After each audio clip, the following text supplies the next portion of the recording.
I mentioned in class last week that the Ten Commandments are written on sapphire. So let's go through the evidence of why I said that. And we'll start with Ten Commandments written on sapphire, Exodus chapter 24, verse 9 and 10. Moses and Aaron, Nadab and Abihu, and the 70 elders of Israel went up, and they saw the God of Israel. Under his feet was something like a pavement made of sapphire, clear as the sky itself.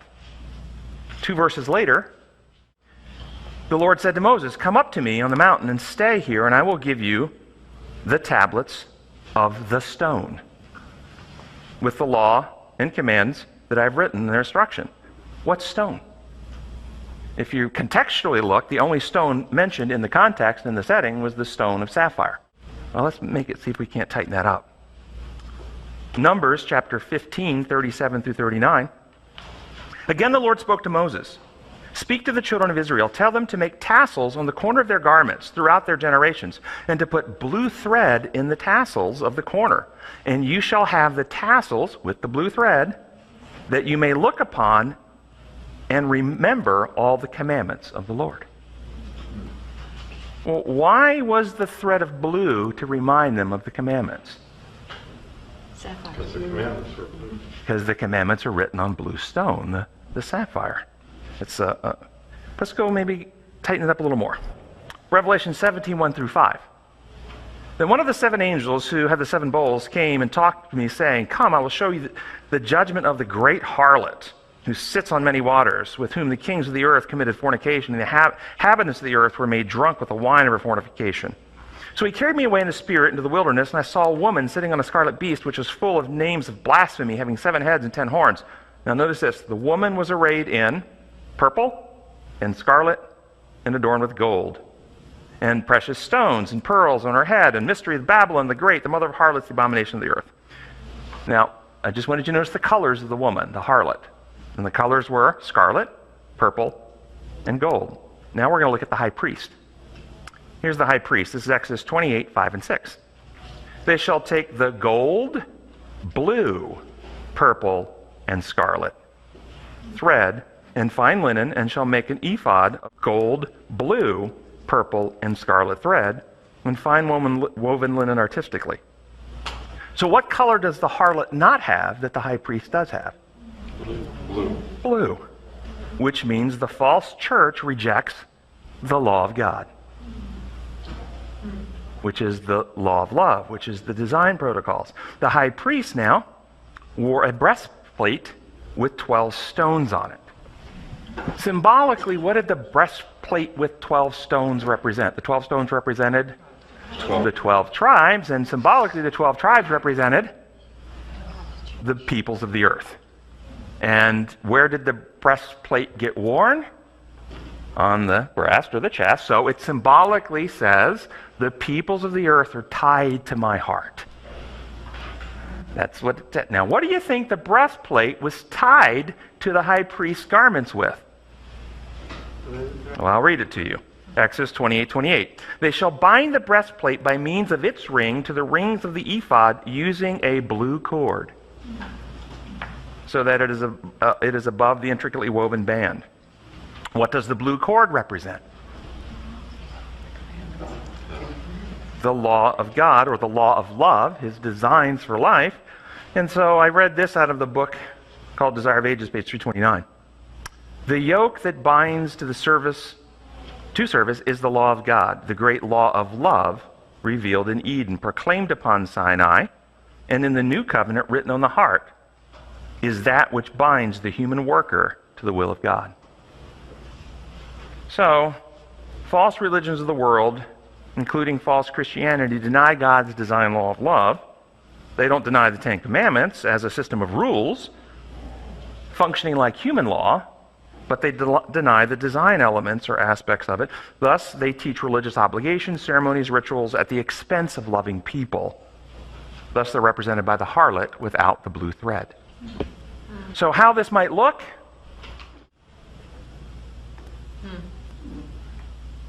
How it might look, an artist's depiction of the 10 Commandments. Lewis Johnson created that. I want to follow up on something. Last week, if those who were here, remember we talked about the 10 Commandments, and I gave the evidences why I think the 10 Commandments are written on sapphire. Does anybody remember that?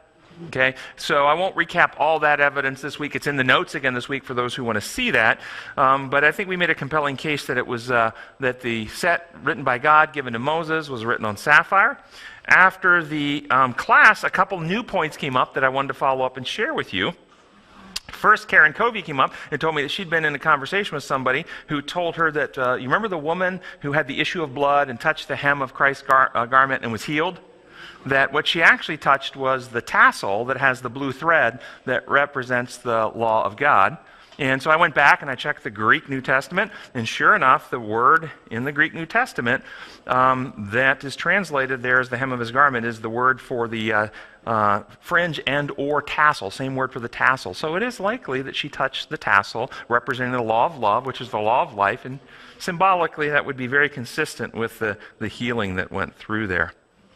And then I received an email from online listener Eric Sugaski, who said that he agrees that the first set of Ten Commandments were most likely written on sapphire, but Moses broke that set, and then God instructed Moses to chisel out of stone for the second set, and it says in Exodus 34, 1 and 4, it says, "The Lord said to Moses, chisel out 2 stone tablets like the first ones, and I will write on them the words that were on the first tablets, which you broke." So Moses chiseled out 2 stone tablets like the first ones, and went up to Mount Sinai early in the morning, as the Lord had commanded, and carried the 2 stone tablets in his hand. So the second set are likely not written on sapphire. It's likely on some form of granite or other stone chiseled out by Moses. Now this becomes fairly interesting if you think about Bible symbolism. Because in the Bible symbolism, is there anything different if we accept the evidence of the first set is written on sapphire, the second set chiseled out by Moses not on sapphire? So one difference between the 2 sets is the stones they were written on. Can you think of any other difference between the 2 sets of the commandments? Written by different people, God and... Well, the stones themselves were carved out by 2 different people, but what was written on them, God wrote on the second set too. But what did he write? Did he write something different? Yes, he did. If you remember the Sabbath commandment in the first set in Exodus 20, what is the reason given for remembering the Sabbath in the first set? What's the reason?